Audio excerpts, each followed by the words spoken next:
Good morning, नमस्कार, सत श्री अकाल। कैसे हैं आप लोग? Welcome back to our channel Grow Wide. काफी दिन के बाद मैंने वीडियो बना रहा हूँ। शॉर्ट्स तो मैंने डाले थे, कभी खुशी कभी गम। हाँ, आपने सही सुना।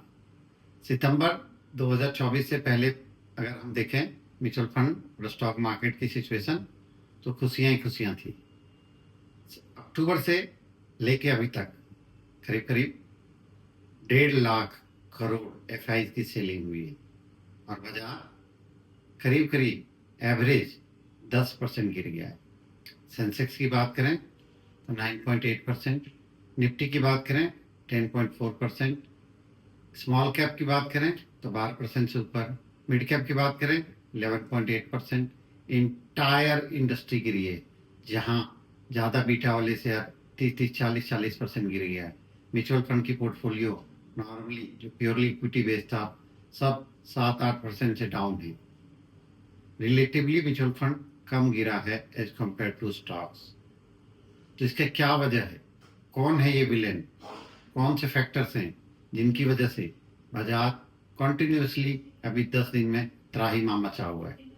क्या हम गिर गए? हम थक गए? क्या भारत अब फिर से कभी नहीं उठेगा? इस सारे सवालों का जवाब मैं इस वीडियो में दूंगा।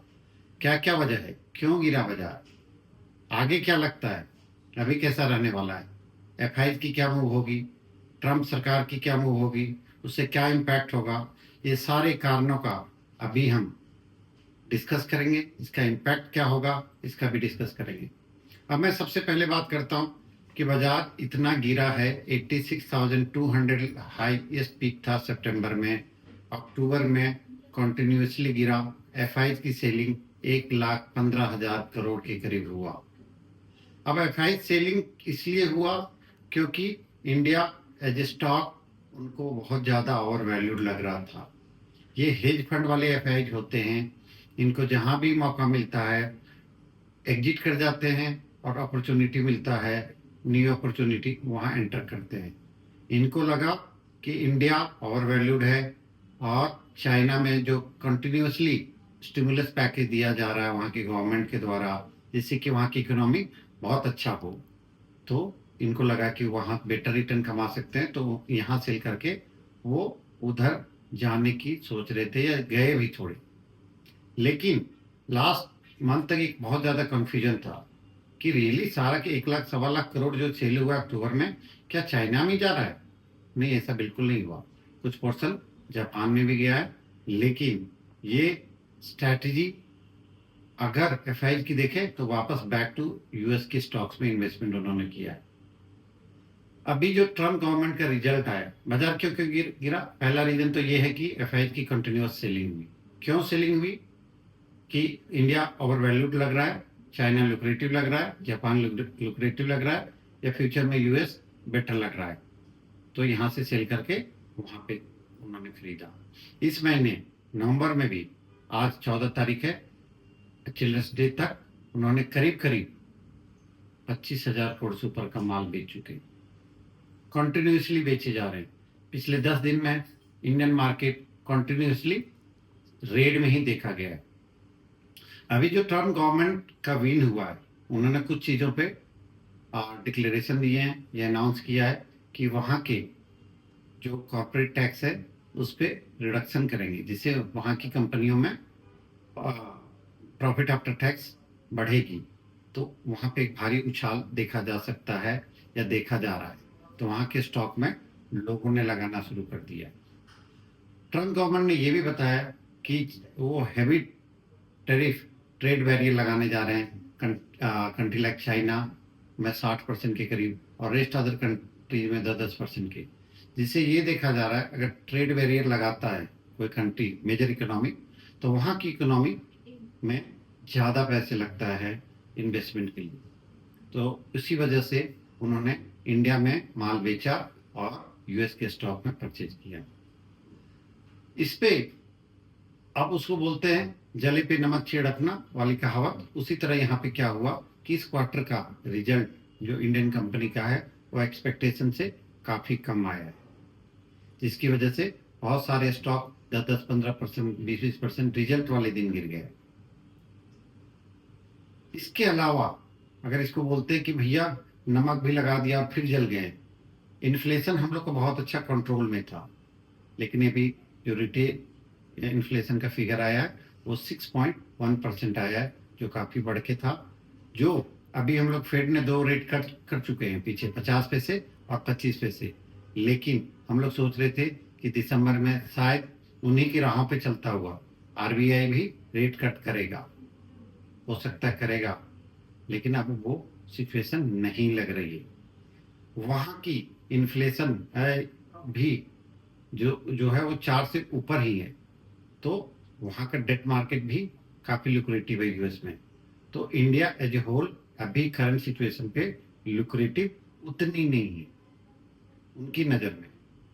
ये सारे क्या कंटिन्यू रहने वाला है, बाजार इसी तरह गिरने वाला है। पिछले 1.5 महीने में 10,000 पॉइंट बाजार सेंसेक्स गिर चुका है, और नीचे कितना जाएगा, ऊपर जाएगा, कब संभलेगा, ये बहुत सारे सवाल, बेचैनियाँ सारे इन्वेस्टर के दिमाग में है, सारे एडवाइजर या सर्विस प्रोवाइडर के दिमाग में है। किसी को कुछ नहीं पता होता है बाजार के बारे में कि कहाँ जाके बॉटम अप करेगा, कहाँ से बाउंस बैक करेगा।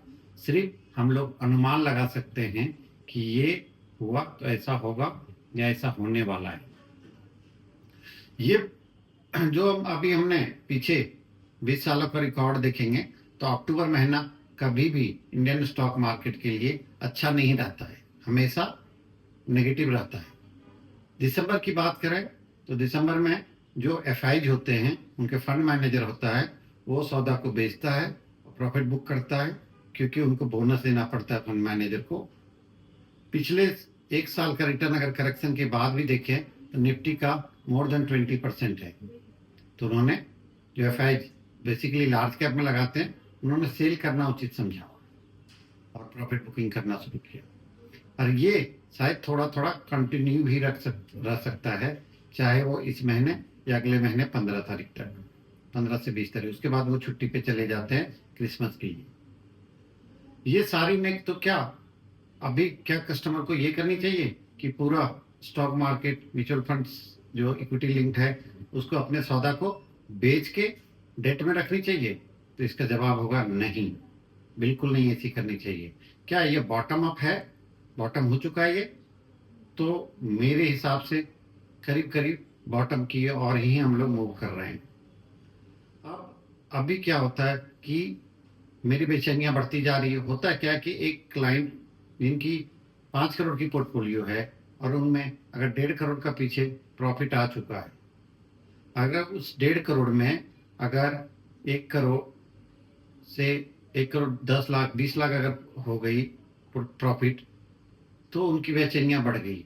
उनको लगता है जो मैंने कमाया पीछे वो वाइप आउट हो गया। नहीं, ऐसा बिल्कुल नहीं है। अभी भी बहुत सारे इन्वेस्टर की पोर्टफोलियो में मोर देन 20% का रिटर्न होगा, वो बहुत एक हेल्दी रिटर्न है। तो क्या हमें अभी इक्विटी की मार्केट से दूर रहनी चाहिए? अब मैं 3-4 सिचुएशन की बात करूंगा, आप ध्यान से इस वीडियो को देखिए कि आगे क्या होने वाला है, या एक न्यू इन्वेस्टर को, एग्जिस्टिंग इन्वेस्टर को, या अभी जो एंटर किए हुए 2-3 साल हुआ उनको क्या करनी चाहिए। सबसे पहले मैं ये गम की बातें तो मैंने कर लिया, अब मैं करूंगा अच्छी बातें कि क्या होने वाली है। अगर क्वार्टर रिजल्ट खराब आया है तो वो सितंबर तक का डेटा रिफ्लेक्ट किया अक्टूबर में, या अभी जो आ रही नवंबर में। लेकिन जो फेस्टिव सीजन, स्पेशली दिवाली का जो हमने बम्पर सेल देखा ऑटो सेगमेंट में और सारे सेगमेंट में, अगर आप एक लाइव एग्जांपल वीडियो वायरल हो रहा था कि जयपुर में पंडित जी कम पड़ रहे थे बाइक की पूजा कराने के लिए, धनतेरस में इतनी लंबी लंबी लाइन पूरे फील्ड में था। तो हमने देखा कि हैवी सेल्स हुआ है, और भी सारे सेगमेंट में जो हैवी सेल्स हुआ है इस दिवाली के मौके पे, उसका रिजल्ट हमें जनवरी में देखने को मिलेगा। दूसरी वजह, हम अभी जो हम लोग बोल रहे थे कि हम लोग बहुत ज़्यादा ओवर वैल्यूड हैं, उस पर अच्छी खासी करेक्शन आ चुकी है। मैं ये नहीं कह रहा हूँ कि अभी अंडर वैल्यूड हम लोग हो गए हैं, बट अच्छी खासी हम लोग रिडक्शन ओवर वैल्यूएशन में हुए हैं। अब हम जनवरी से एक्सपेक्ट कर सकते हैं कि क्वार्टरली रिजल्ट जो नेक्स्ट आएगा वो अच्छा आएगा। नेक्स्ट जो हम लोग का अर्निंग पे ऑलरेडी एक डिस्काउंट लग चुका है, उससे तो हम बढ़ के ही आएंगे।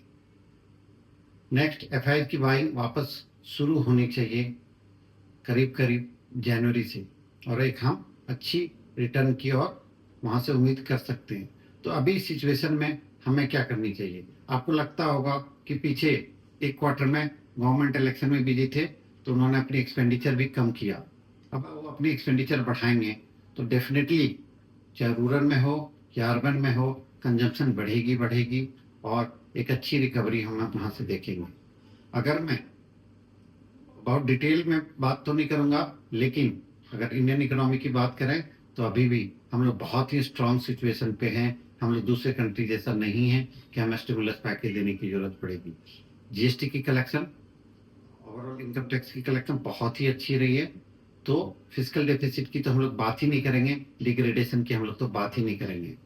अब जहां तक गवर्नमेंट बोरोइंग की बात है, वो लोग गवर्नमेंट की बोरोइंग बहुत कम हुई, एक्सपेंडिचर बढ़ता ही जा रहा है।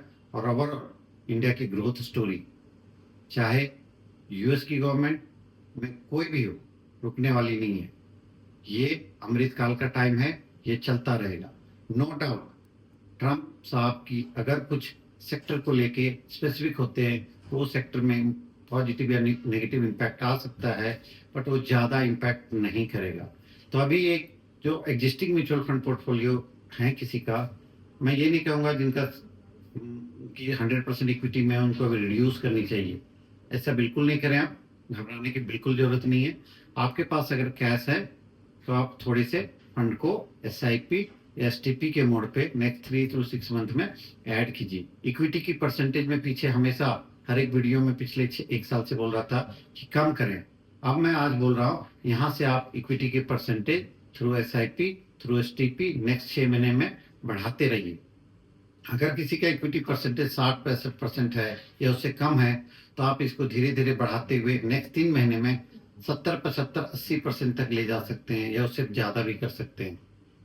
ज्यादा लार्ज कैप की ओर फोकस करें। ऐसे अभी देखेंगे तो सब में पिटाई हुई है, तो सारा सेगमेंट मल्टी कैप जैसे चीजों में कर सकते हैं। SIP अगर आपका पॉकेट अलाउ कर रहा है तो डबल और ट्रिपल कर सकते हैं for next 6 month to 1 year.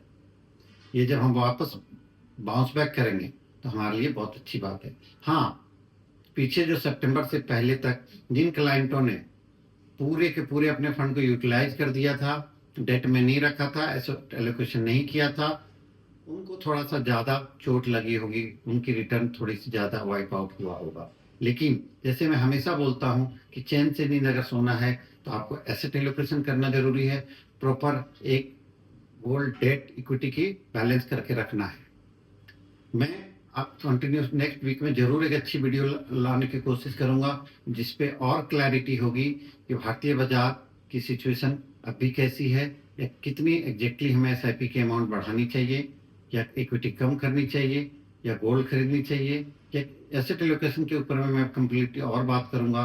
और भी ये बताऊंगा कि हमें घबराने की जरूरत नहीं है, इंडिया की स्टोरी बहुत ही स्ट्रांग है, हम तीसरे नंबर की ओर जरूर जाने वाले हैं। ये हाँ, ये चिंता की जरूर बात है कि हमने अभी 1.5 महीने में करीब 12-13% का जो गिरावट देखा, वो चिंता की विषय जरूर है। मैं उन भाइयों बहनों से जरूर रिक्वेस्ट करूंगा जो शॉर्टकट में अमीर बनना चाहते हैं, जैसे पीछे फ्यूचर एंड ऑप्शन लगा दिया, कोई भी स्टॉक लगा दिया, और बिना किसी के एडवाइस से उन्होंने खुद से एनालिस्ट समझ के और फ्यूचर एंड ऑप्शन में हैवी लॉस किए। मैं उनसे सबसे रिक्वेस्ट करता हूं कि इससे आप दूर रहिए, बिल्कुल दूर रहिए। और अगर आपको समझ में नहीं आता है तो आप म्यूचुअल फंड की SIP चाहे मेरे से या किसी से भी शुरू करें, या अगर नहीं कर रहे हैं या बढ़ाएं, और उनकी सलाह उनसे डिस्कस जरूर करें। अपने जो पोर्टफोलियो आपका देख रहा है उनसे बात करें। मेरे प्रोवाइड ऐप को डाउनलोड कर सकते हैं, वहां से देख सकते हैं कि कौन सा म्यूचुअल फंड सबसे अच्छा है, प्रोटेक्शन किस पे मिलेगा, मिनिमाइजेशन ऑफ रिस्क किस पे होगा, मैक्सिमाइजेशन ऑफ रिटर्न सबसे ज्यादा किस पे होगा। Mutual fund are subject to market risk. Please read the offer document carefully before investment. Jai Hind, जय भारत।